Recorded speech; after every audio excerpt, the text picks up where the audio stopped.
Ang init naman ang prod na yun. Talagang kung merong sexy, yun talaga yun. Grabe si Alden. Nakita mo yung ano niya, yung mga pahagod.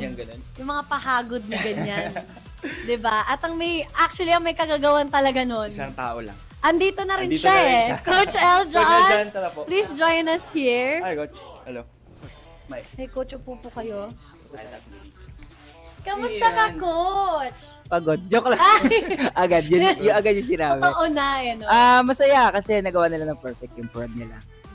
So, Coach Eljon, congrats sa napakalupit na kinoryo mo.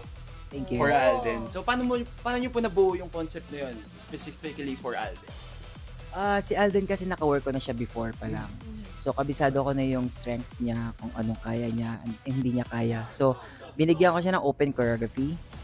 And yung concept namin dito is Top Gun.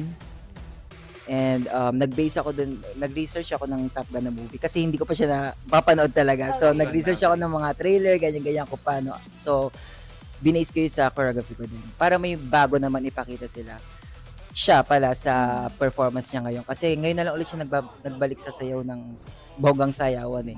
Kaya binigyan ko siya ng lasap, may knee turn, mga ganyan na, alam mo yun, lahat gumagalaw sa kanya para magulat yung mga audience na, oy, bago, hindi ito si Alden before. Yun yung gusto kong ipakita sa prod nila. Kamusta naman siya when tinuturo mo na yung buong concept? Super game naman ba siya? Was he shocked? Or parang... Game siya kasi parang gustong-gusto niya tong gawin eh. Ay, okay! Yeah, game na game siya.